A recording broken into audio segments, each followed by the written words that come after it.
Қазақ әдебиетінің классик жазушысы Мұхтар Әуезов кімде-кім ана тілін, әдебиетін сыйламаса, бағаламаса, оны сауатты, мәдениетті адам деп санауға болмайды деген екен. Армысыздар.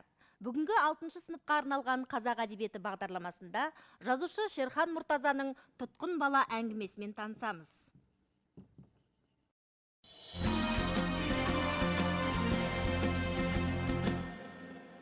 Шерхан Мұртаза Қазақстанның халық жазушысы, қоғам қайраткері, Қазақстан Республикасының еңбек сіңірген мәдениет қызметкері. Қаламгер 1932 жылы 28 қыркүйекте Жамбыл облысы Жуалы ауданы Талапты ауылында дүниеге келген.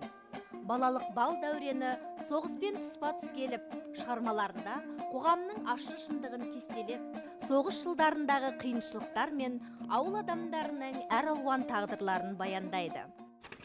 Шерхан Мұртазаның шығармашы тікелей өзінің өмірмен байланысты деп айтуға болады. Өйткені 1937 жылы Шерхан Мұртазаның әкесі Мұртаза Сталиндік репрессияға ұшыраған еді. Сол кезде Шерхан әлі кішкентай бала, 9 жасар бала. 1941 жылы Шерхан Мұртаза 1-ші класста оқиды. Сол 1-ші класста оқыған кезде бізде бәрімізге белгілі тарихтан Ұлы Отан соғысы басталған кезең еді. Шерхан Мұртазаның өмірі мен шығармашылығы тікелей байланысты деп отырғаным себебі, Шерханның бүкіл барлық шығармаларының тақырыбы Ұлы Отан соғысы тақырыбына жазылған шығармаларының көпшілігі. Мысалы, 41 жылғы келіншекті алатын болсақ, осында Ай мен Айшаны алатын болсақ. Жазушының кең құлашты, өзекті шығармасы 5 кітаптық Қызыл жебе эпопеясы. Қазақ халқының бір туар ұлы Тұрар Рысқұлов туралы туынды Тұрар тағдыры арқылы қазақ халқының басынан кешкен қилы-қилы кезеңдерді қамтиды. Қызыл жебе халықтың ыстық ықыласына бөленген шығарма. Тағы бір айта кететін жай, Қызыл жебе романындағы Тұрар Рысқұловтың туған, жүрген жерін, әсем табиғатын аса бір шеберлікпен, керемет көркем оймен шынайы суреттеуі. Шығармада бір ауылдың бас көтерер азаматы Рысқұлдың тағдыры айтылады. Тұрар Рысқұлов сияқты күрделі тұлғаны әдебиетке әкелу жазушының үлкен ізденімпаздығы. Тарихи оқиғаларды таразылауы үлкен ерлікке пара-пар деп айтсақ, асырып айтқандық емес. Шындықты ақтарлайту қиынның қиыны. Шерхан Мұртаза. Мұхтар Әуезов Абай жолы романы арқылы қазақ халқының ғасырлық тарихын дүниеге паш етсе, Шерхан Тұрар бейнесі арқылы қарама қайшылыққа тұнып тұрған қазақ халқының тарихындағы ең күрделі, ең ауыр кезеңін шынайы суреттей білді.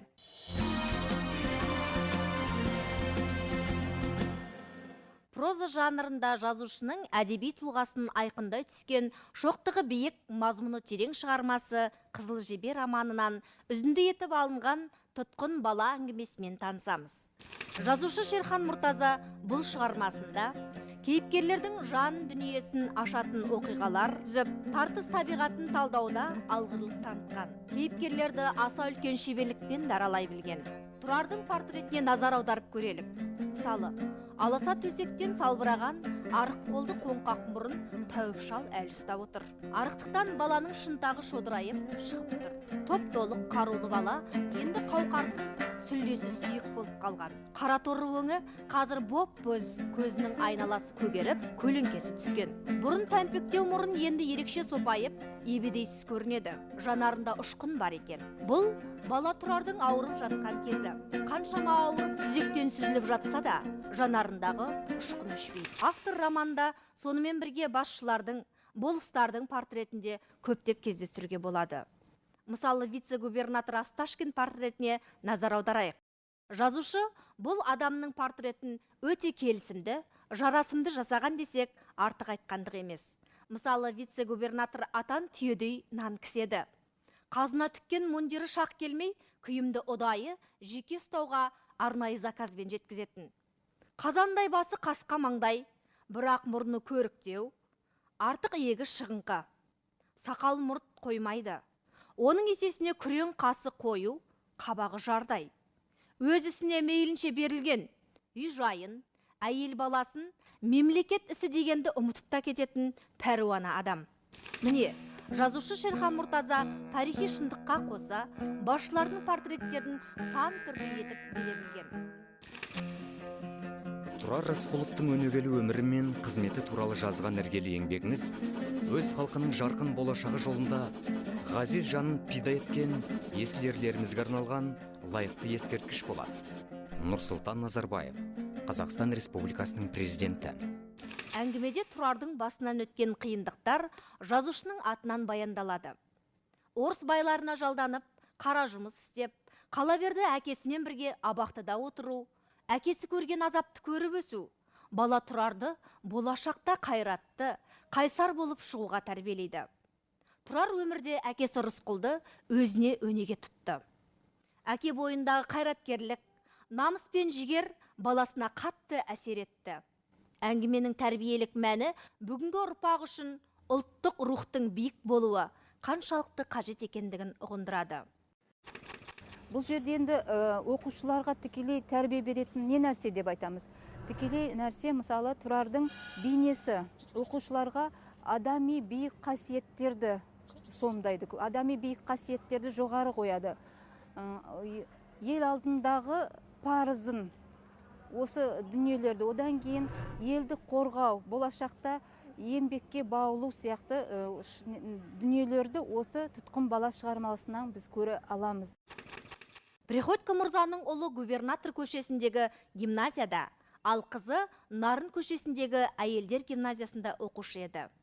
Едіреңдеп тұрған екі жиренді жегіп, Пәуеске мен Тұрар осы екеуін гимназияға алып келіп тұрады. Ұлы Аркадий еді дағы, қызын Наташа деп атайтын. Аркаша шолжаң, Тұрардан бірер жас үлкен болса да, әлі ақыл есі олқы-толқы, тым кеш жетіліп келе жатқан ерке тотай неме. Жасына жетпей сеп-семіз Аркаша Пәуескеге қорбаңдап әрең мінген соң, Тұрардың қолында қамшыға таласып, онсыз да атырылып тұрған арғымақтарды сабаламақ болып, Тұрарға ентелей бұйрық беріп келеді. Тұрар делебені шірене тартып, асаулардың қату басымен алысады. Жирендердің тағалары тасқа шақылдап тиген сайын шашырап от шығады. Көшеде келе жатқан адамдар қырғи тиген торғайдай жан жаққа қаша жөнеледі. Аркаша одан сайын ерлереді. Күнделікті осындай қайталанып отыратын тірлік. Гимназияға жан жақтан ағылып келіп жатқан ара-тұра қазақ балалары да кездесіп қалады. Демек, қазақтың да оқуына болады екен деген Тұрардың басына ой келеді. Әңгіменің бір тұсында бала Тұрар, әттең, Аркашаның орнында мен оқысам, кітаптан баса алмас едім деп армандайды. Кейіпкердің бұл сөзінің де осы кезеңмен өзектес екенін аңғаруға болады. Балалық балдәуренді басынан кешіре алмай, өмірдің қиын өткелдерін бұғанасы қатпай жатып-ақ сезінген Тұрар үшін әке жанында түрме ішінде өткізген күндердің өзін жайлы, жақсы кезеңдерге теңейтін еді. Шығарманың соңы шәкірт бала өз ұстазы Иван Владимировичпен арасындағы диалогпен аяқталады. Қазақ та өз атына ие болар Тұрар, ол заманда туар. Мүдде тек бір ұлттың ұлы болуыңда ғана емес, адамзаттың ұлы бол. Сен қазақтың ғана емес, бүкіл езілгендер әлемінің ұлысың. Қазақтан сендей шәкірт тәрбиелегеніме қуанамын. Сен қызыл жебесің, бауырым, деп тебіреніп кетті.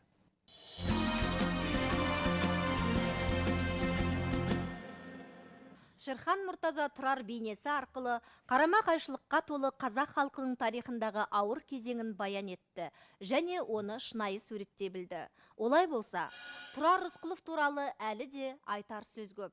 Атадан асыл ұл туса, елінің қамын жейді, дейді дана халқымыз.